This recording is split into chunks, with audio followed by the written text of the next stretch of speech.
Merci de nous rejoindre pour le JT sur 8 Mont-Blanc. Nous sommes le mardi 8 octobre 2019 dans l'actualité ce soir.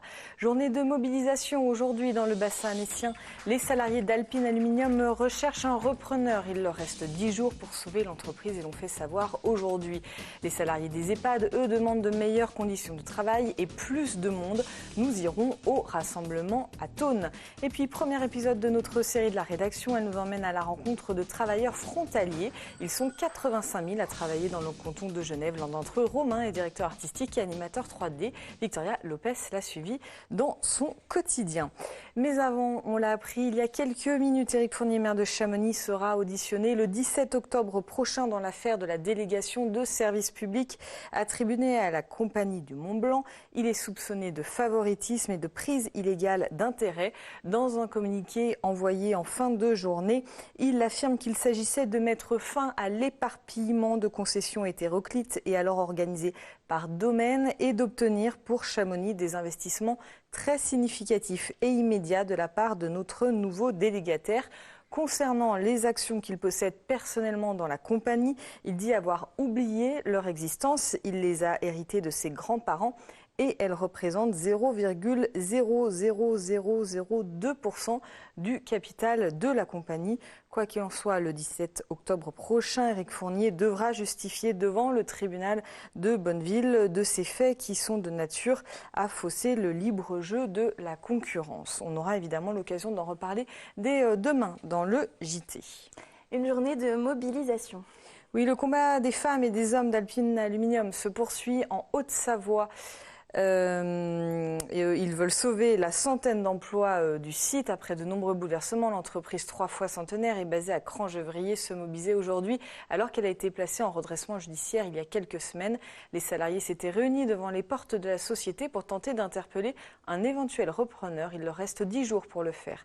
Emmanuel Jaude les a rencontrés.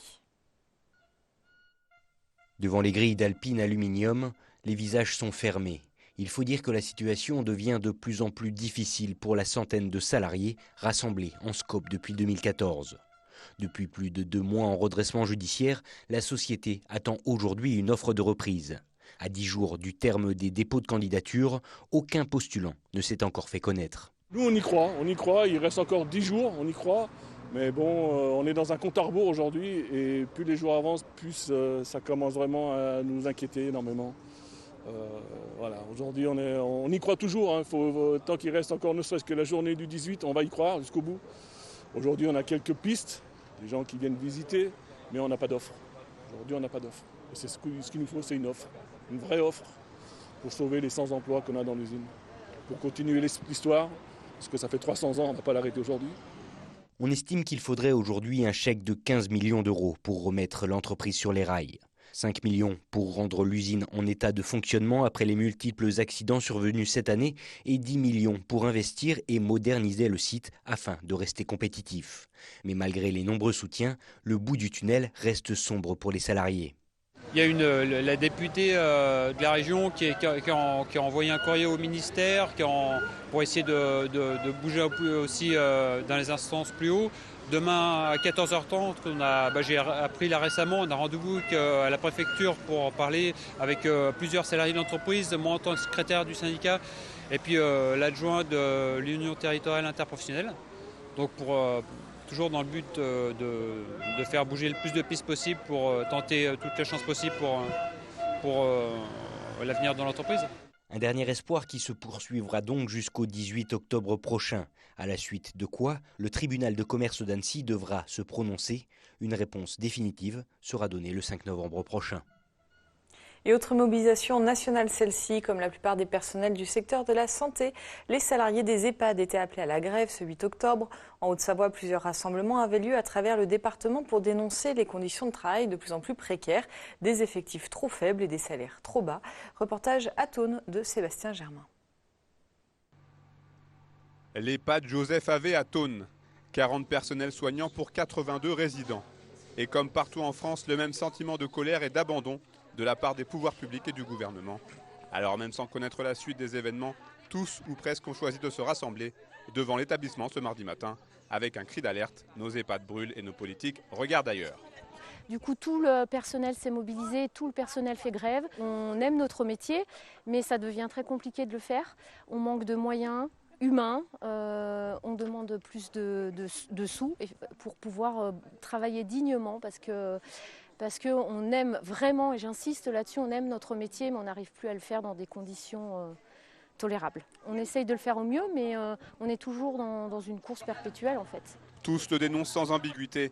Avec la baisse de ses moyens, ce sont les soins apportés aux résidents qui perdent en qualité. Une situation plus que délicate qui s'accompagne très souvent d'une véritable crise des vocations. On est sans cesse rappelé sur nos jours de repos et en tant qu'aide-soignante, on a l'impression de ne pas faire notre métier correctement parce que on est obligé de pallier sans cesse à des étages où il manque du personnel. Des aides-soignantes, en plus on est à côté de la Suisse, donc vont plus côté suisse qu'ici.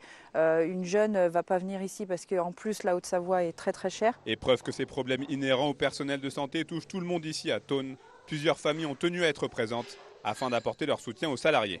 Ce sont des gens très très engagés, très impliqués, qui font leur boulot d'une manière assez remarquable, il faut le dire. Et je n'ai eu aucune hésitation et ça s'est confirmé au fil du temps. Voilà. Pour mettre ma mère ici, je sais qu'elle est bien entourée, bien protégée et j'ai beaucoup de plaisir à venir ici la rencontrer, puis d'autres personnes également. Ouais. Cette journée de mobilisation du 8 octobre s'est poursuivie dans l'après-midi à Annecy pour une partie du personnel de Thônes. À l'appel de plusieurs syndicats, un rassemblement avait lieu devant l'hôtel de ville.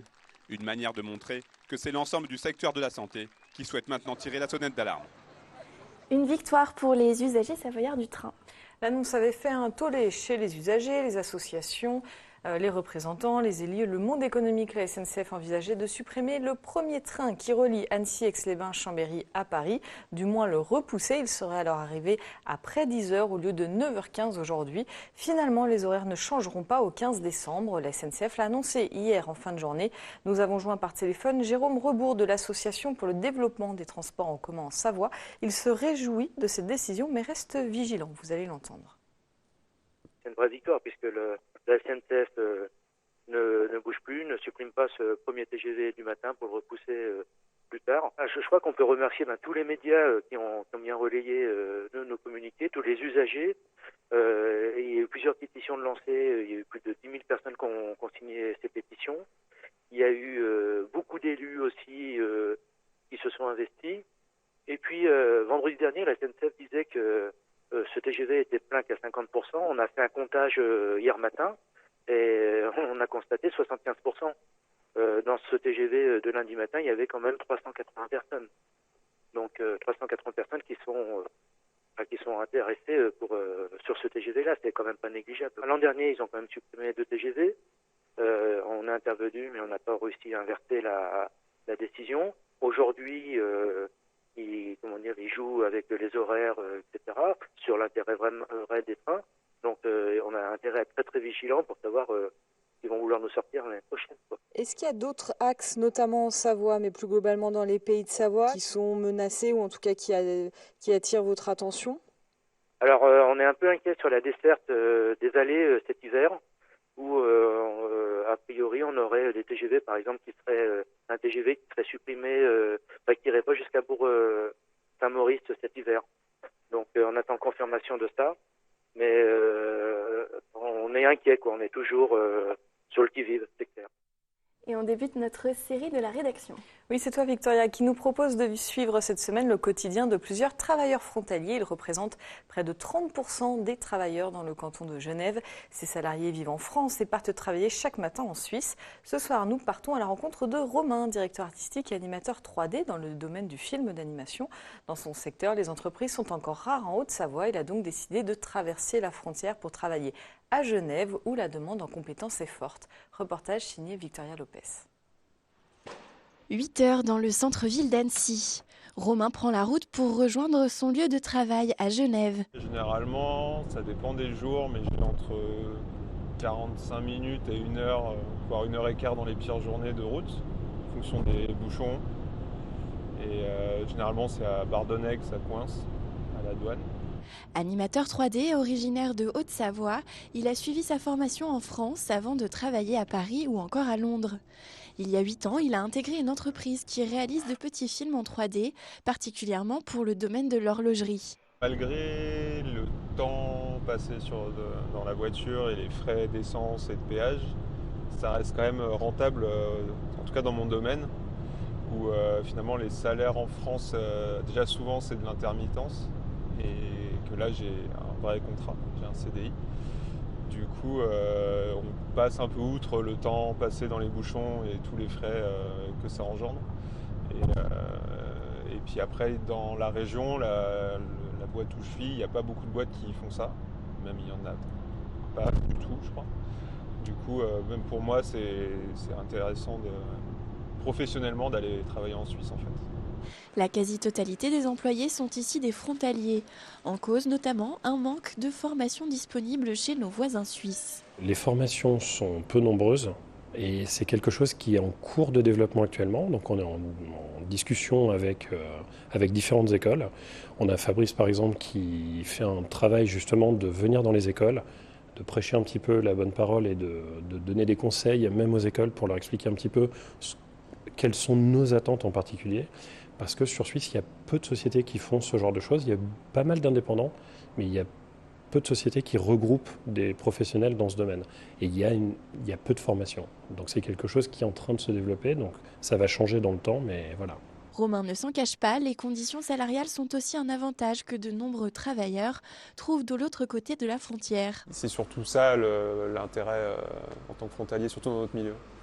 C'est vrai que le salaire est beaucoup plus haut. Pour un job équivalent en France, je n'aurais pas cette qualité de vie, et loin de là même. Jeune papa, Romain n'a pour le moment pas le projet de repasser la frontière. Et demain, rencontre avec un enseignant qui a aussi fait le choix de traverser cette frontière tous les jours. C'est la fin de ce journal. Merci de votre fidélité à l'info sur Rive-Mont-Blanc. Merci à toute l'équipe. Victoria, à toi le mot de la fin. À demain.